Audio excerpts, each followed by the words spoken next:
Skill and talent can be developed through hard work, good strategies, persistence, dedication, and input from others. Where focus goes, energy flows. So focus your energy on continuous learning and stop wasting time thinking about looking smart. Build resistance, build vulnerability, build courageousness, and face adversity with a smile. Become comfortable with uncomfortable. You know, the only person that you need to prove anything to is you. Imperfect action trumps perfect inaction. Stop wasting time and get on with it. Failure is part of learning, so start learning by taking action.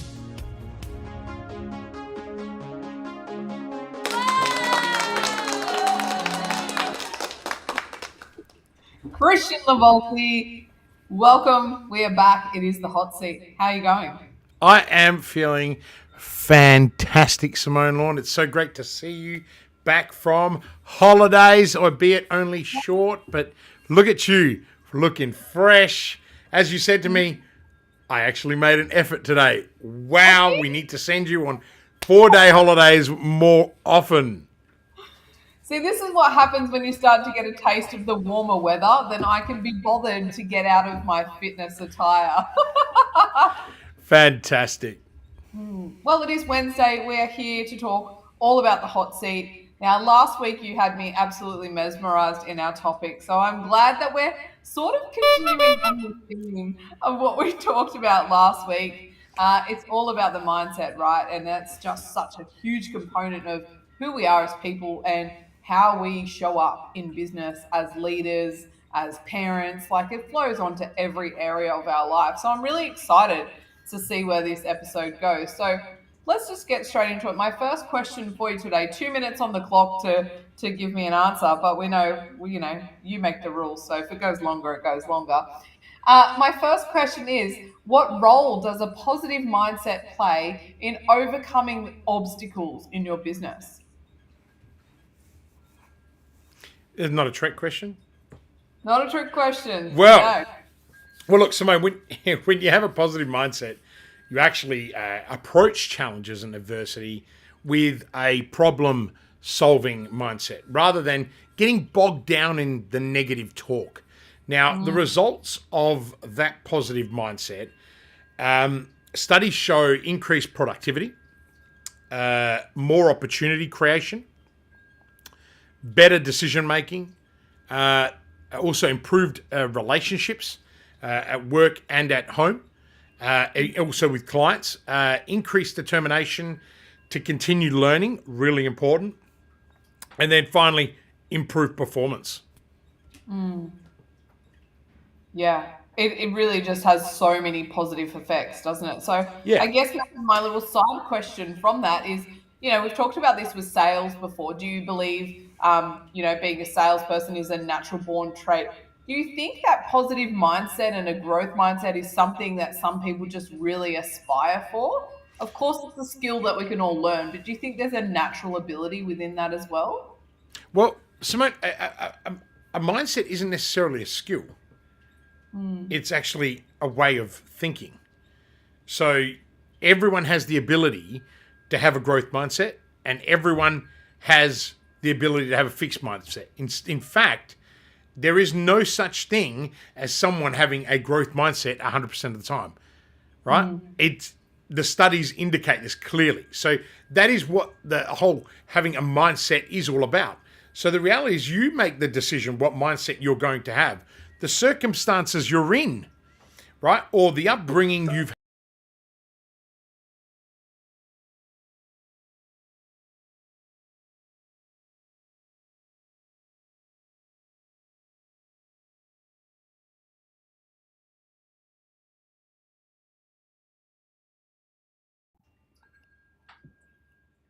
Yeah, I totally agree on all of that. And I just I did just lose audio for like 10 seconds there. So, but I know what you said was good. No, this is why we've just had LinkedIn's had a streaming error, and that's why we've Ah, dropped off. So continue without LinkedIn is what I think I just did. It said, continue without Christian Lavolsi.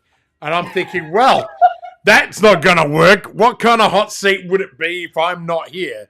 Simone will be telling you all about her holiday. Mm. It wasn't long enough to really carry it that long, but yeah, it was a lovely time away. I think that's really important just to realize how it does play out in every area of your life, doesn't it? So I really want to ask the second question, and I'm going to flip the switch on this. On how does that fixed mindset really affect your decision making processes? Now, like specifically to business, if you're in a fixed mindset, how is that going to play out for you?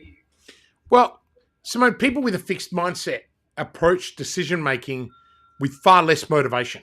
Okay. And that's because they believe there is no point in trying or trying anything deemed outside their own strengths and capabilities. Okay.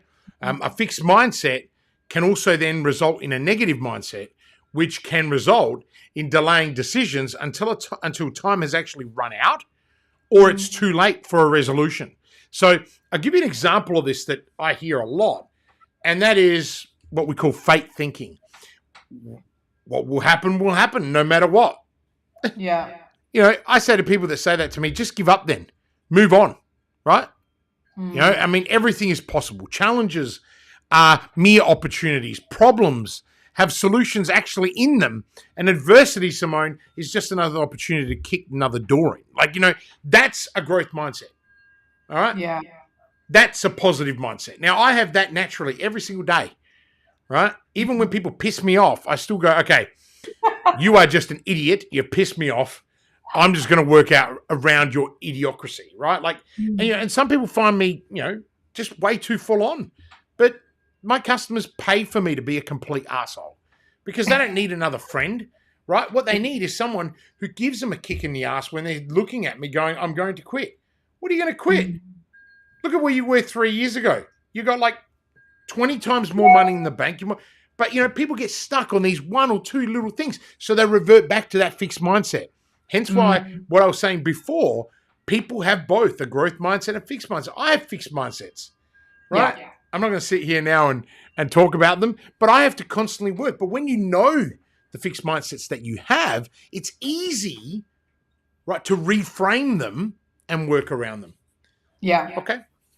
So much of it comes to awareness, isn't it? But when you're aware of when I could sit here and identify fixed mindsets in my entire team. And then people wonder why I blow my lid and I get angry because it's just like I've written a bloody book that was in the top 100 books in the world. And yet I have team members who go, I can't do that. What do you mean you can't do that? Oh, well, that won't work. What do you mean it won't work? Right? No, you're just lazy and you don't want to work it out. You're just you're imposter syndrome. Can you reinvent the phrase "throw the book at them," where you could literally just grab a copy of your shelf behind you, grab that book and launch it at the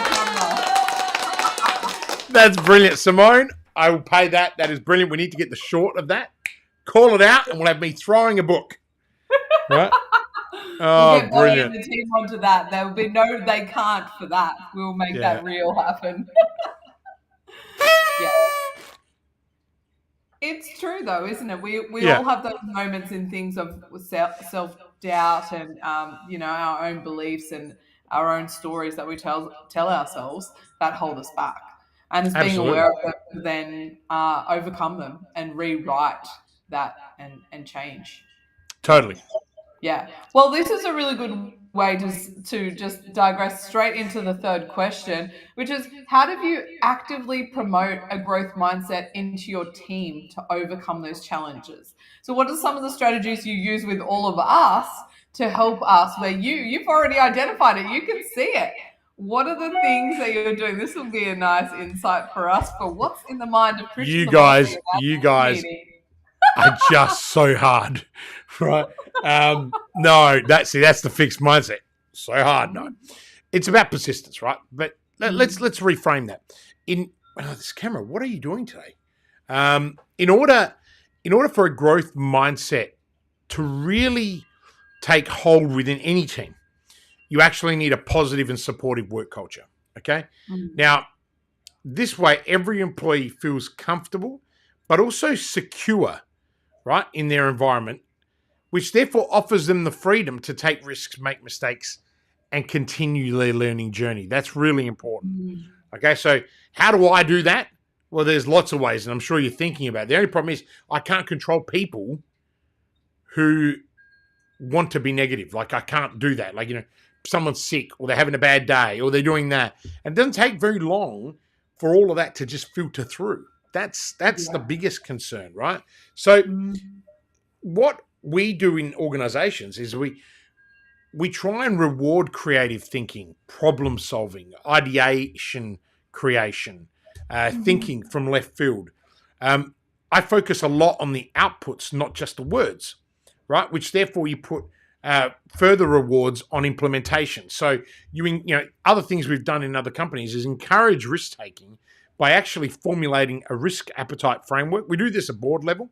For those of you Mm. that don't know, I'm chairman of a handful of an independent chairman of a handful of companies. A lot of them are my clients as well as an advisor. But what we do is we create a risk appetite even for the board, and then say, okay, let's Mm. think within that, because a lot of board members, particularly the accountants, the lawyers, are super risk averse.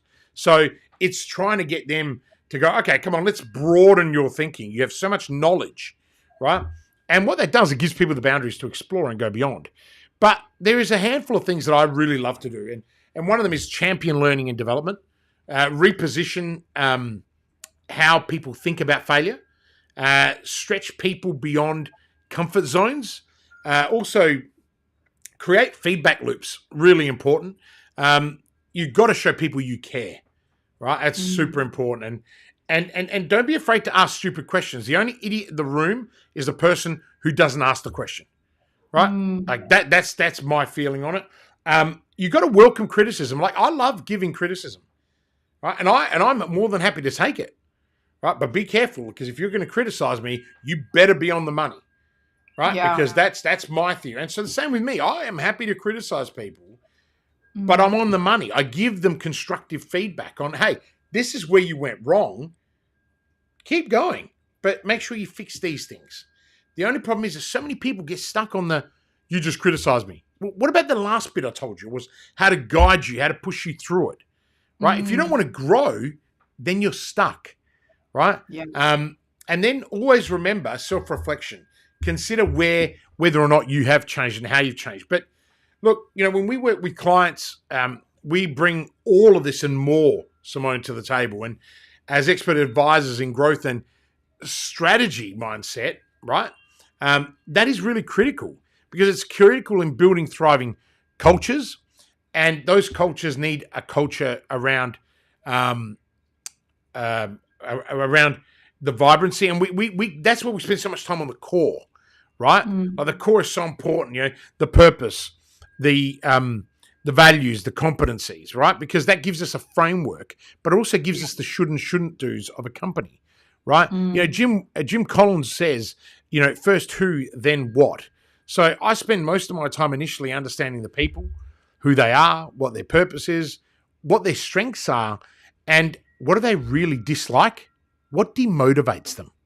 And see, then Mm. we go about doing an assessment if they're on the right bus in the first place, and then even in the right seat. And this Yeah. is often not skills based, but rather based on the core. People need to have those Mm. aligned values, the aligned purpose. They have to have the aligned competencies. And, all of those have to be embraced with a growth mindset. So, how do you do those? Back to those points that I made earlier. So, this is like Jim Collins's flywheel, right? You start Yeah. here, you have, 6, 7 things you need to do. And like a cog, you can get it to spin faster and faster and faster. And to be honest, perfectly honest, that's it. That was very well timed. I've been practicing. That was great. Yeah. And I think it's really important to understand how people communicate as well. That's something I learned quite early on in my management journey. I was always someone who offered lots of ideas and suggestions, and I would always put that through via email. And I had a superior tell me one day that my emails were too long and she never read them. And that was like the biggest demotivator ever, because that was my communication style. I like to write things out. And to know that that wasn't hers, and therefore none of my ideas or suggestions were going anywhere, That was really frustrating Look, to get that sort of advice from your isn't it manager. interesting? You wrote essays to people and they didn't read them. I write one-liners without their name on it and without goodbye, and people get pissed off. And I sit there. I've had people write back to me going, oh, "That's a bit rude." What? Because I didn't say hi in a thread that's 6 bloody threads deep.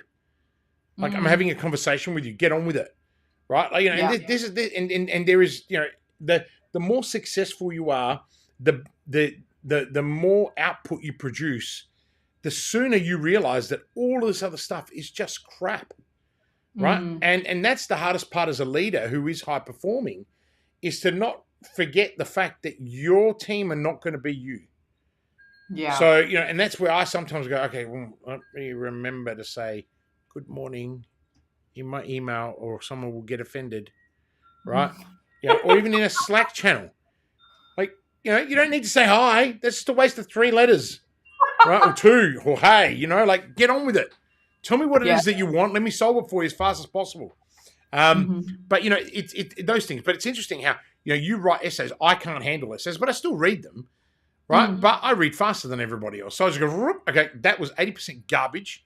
Simone, here is a 20%. Is this what you wanted to? Yes, that's what I need. But some people think that they have to sell it to you all the time. And it's like, mate, you don't have to sell it to me. And you certainly don't have to validate yourself with 20 lines and 100 tasks. Did you make me money today? Did you do something that moved the company forward today? That's it. And if you can quantify that, the problem is that people put up a ton of bullshit to mask. This is the concept of busyness, right? Now, I don't think that's you, Simone. You are a person that gets through a lot of tasks. But the reality of it is, it really does come down to output. And some people find that really offensive. And it's like, that's cool. Don't work here. Yeah. Like, that's my theory. Like, if you... I know we're out of time. We've done our 3 questions, but I'm going to ask a little side question on this because I just think it flows in well. Then where do you draw the line in just being very factual with your team and actually having culture and building rapport? Like, so many of us are in this hybrid environment. There is no, hi, how are you going? Let's make a cup of tea. Let's have lunch together. If everything just moves to dot points and outputs, how do you have culture? I employed Simone Lord and promoted her to general manager. Work that part out. That was you answered your own question. You've been working to this new role. You officially start 1st of September. Right. You've made huge changes. That's why. Like, sometimes I know what I want to do. I don't want to have a airy fairy company anymore. What I teach clients is different to how I want my own company to run, because we're also very nimble. We're slick.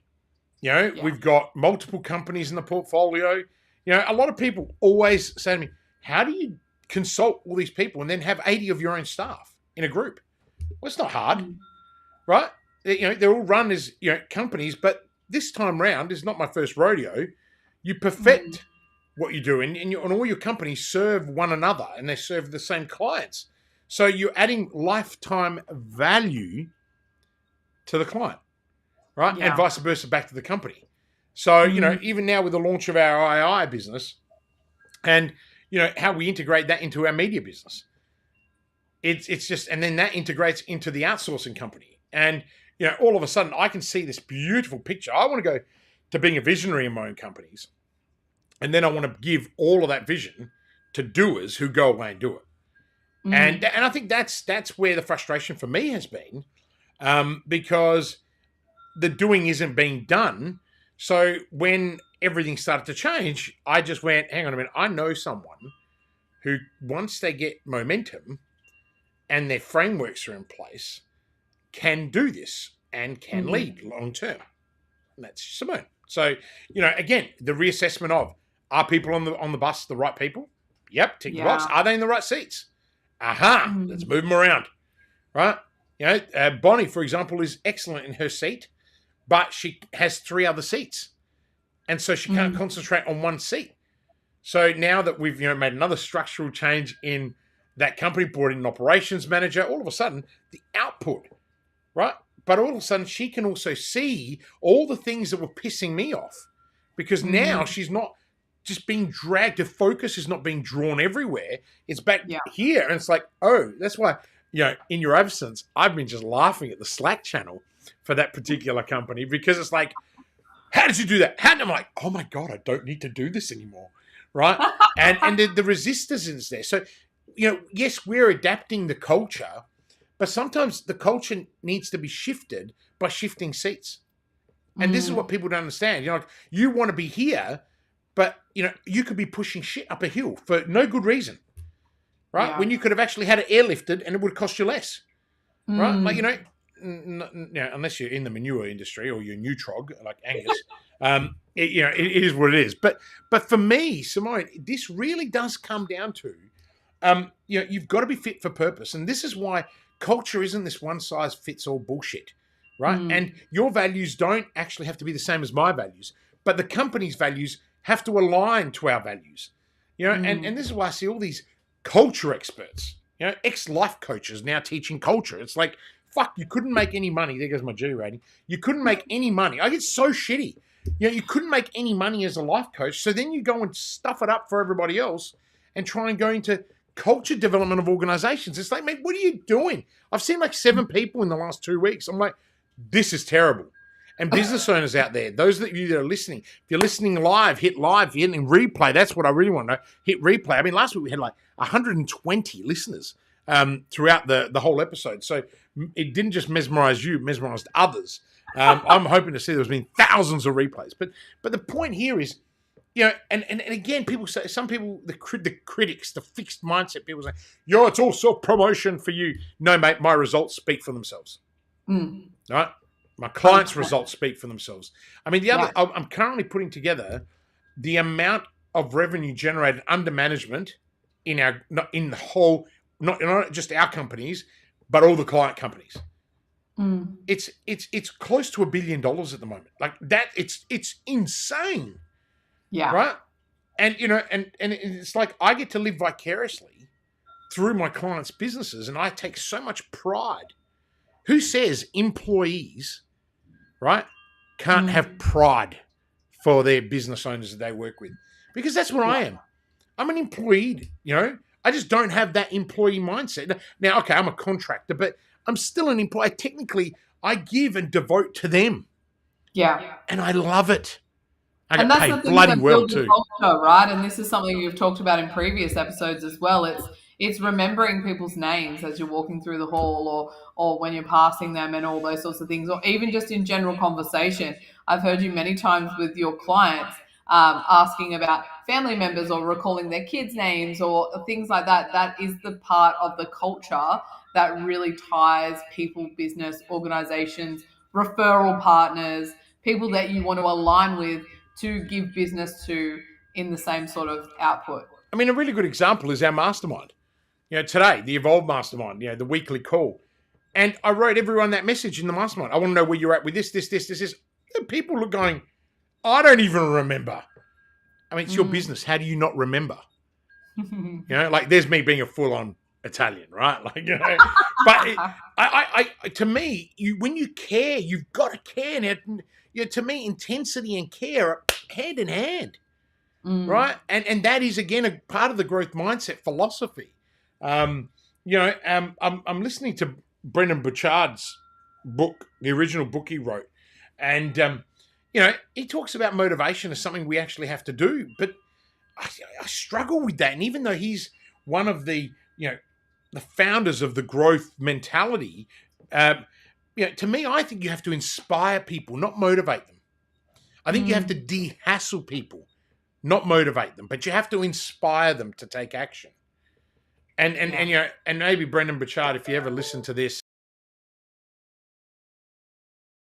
researcher and writer, and to me, what I really would love to see is if that gets rewritten, and if you want to rewrite it, you can come and call me. I'm happy to co-author.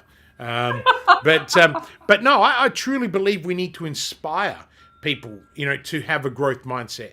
And that is putting in a whole bunch of frameworks. It's not like, hey, Freddie, go out there and have a growth mindset. Yeah, all right, no worries.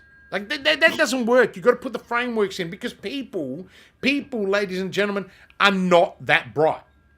Okay? They have the opportunity to be brilliant, but they're not that bright because they're stuck. They've convinced themselves of this fixed mindset that they're not actually they don't have more.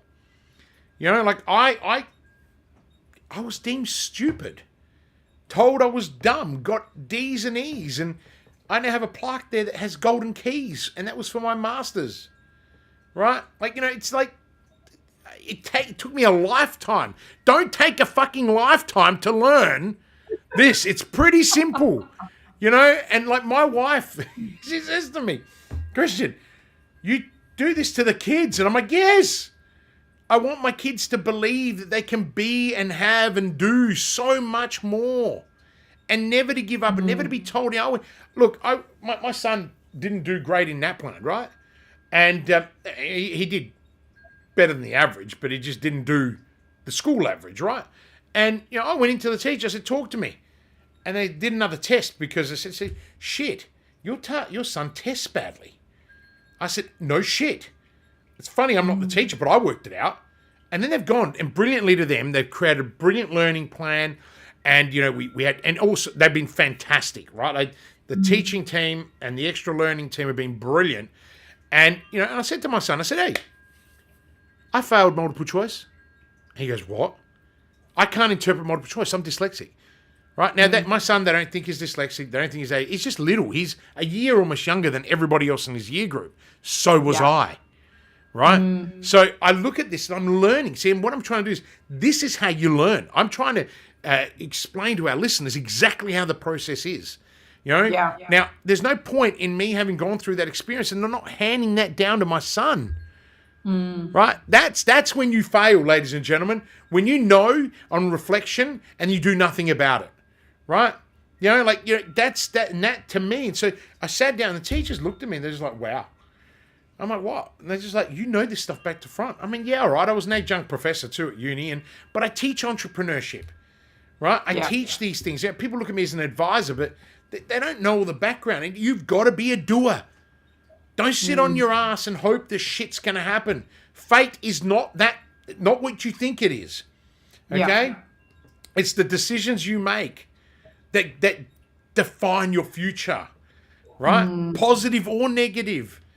There we go. I just did it. That's the voice I use when I've just, you know, it's like, but to me, that's the lift off, Simone. Like I just wish that I could help more people. I wish that I had more time to do more things. I wish that, you know, we had 1 million listeners, right? Because I know that the stuff that I teach and the stuff that I help people with gets results.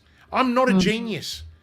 I'm just a person with a growth mindset who goes out and studies. And, you know, if it wasn't for Toby Pierce saying to me one day, you know, and recommending me the book Limitless by Jim Quick, I'd never read a book from cover to cover. It was like 3 years ago.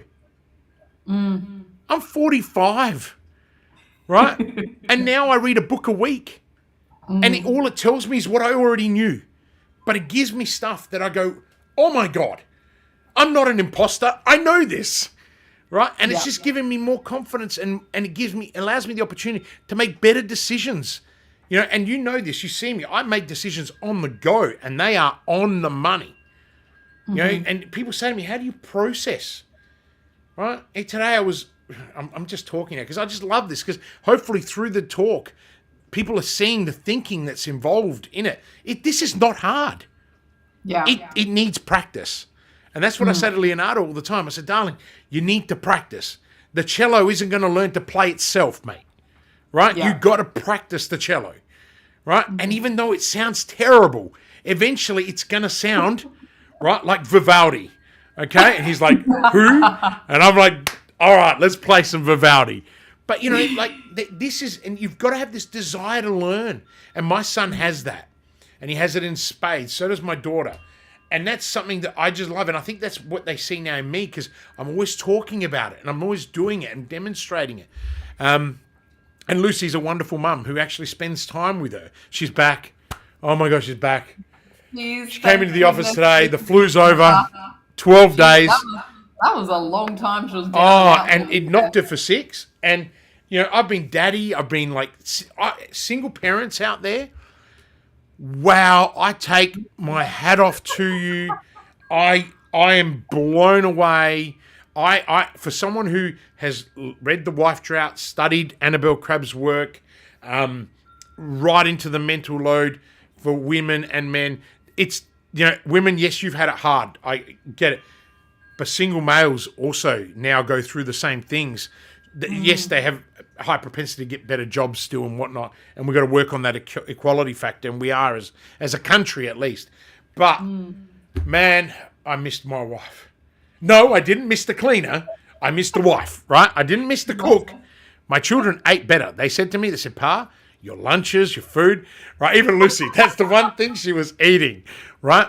But man, my wife is an awesome cook. But it's just the little things that you take for granted. It's the shit you don't know. And, I'm 40 hours. I was 40 hours behind in work, billable work. So I've actually caught up today. I managed to squeeze out 4 extra hours out of the hours that I worked. So just crazy. But I'm having a giggle because Belinda Paris, who is one of our amazing clients, has just put in the comments, was it your cured meat that maybe took Lucy down and out? No, Belinda, it wasn't. But there's only you see it tomorrow morning on the call. There is only there's the capicola is still hanging. There's only one bacon up. The rest of all Cryovac. We have an entire fridge curing at the moment. But no, she loves it.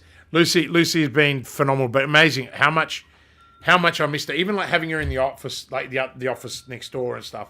Just, we had lunch together. It was just so nice because she's just been in bed. And I went home, dropped off Leo just now, and she goes, what time are you home? And I said, can you cook dinner tonight for the first time? Can I actually do some extra work? And she goes, yeah, but we all love having you home like now. And I'm like, I'll be home before 6. I'll then do work after I've gone to sleep, after you've all gone to sleep. But, everyone's a team. And I know, and this is a championing growth mindset. It's not just about work. It's about at home, right? Like it's about home, and and I say to people all the time, you got to practice. You got to practice being better, right? And I just put Belinda's comment up, which is always massive truth bombs, and yes, and Belinda cops it at 6 a.m. or 6:30 in the morning in our customers on demand mastermind. People probably think, how many things have you got? We have plenty. We've got a lot of customers in different programs. And why? Because I want to help as many people as possible. It's not all 50 grand strategies. I mean, there's almost one a week, but it's I get there. But it's all the other work. And why? Because everyone should have the opportunity to have a go at their dream. Not everyone's going to make it, and that's okay. That's okay. Actually, this is perfect to what we're saying. It's okay, right? Don't be told that it's fucked up to fail. It's okay to fail, right? Winning isn't everything. It's the only thing. But how you get there, it's got to be with integrity. It's got to be there with value and trust. And, you got to wear your heart on your sleeve. And to me, that heart is your core values. And we are way over. And I'm meant to be on a call right now with another client because we're about to do a pretty huge rollout of something. So, Kristian Lavolsi, Wednesday hot seat. Once again, dropping the truth bombs and all of the value. And I love what Belinda's just put up. Know when to hold them and know when to fold them. So that is 100% true. We love having you with us, Belinda. Thanks for being here live with us. Kristian Lavolsi, have a wonderful evening. It's great to see you as always. And we'll be back next Wednesday with Hot Seats live at 5 p.m. Sydney time. Until then, live with purpose. All right, hit the outro. Adrian Lee. It's not working.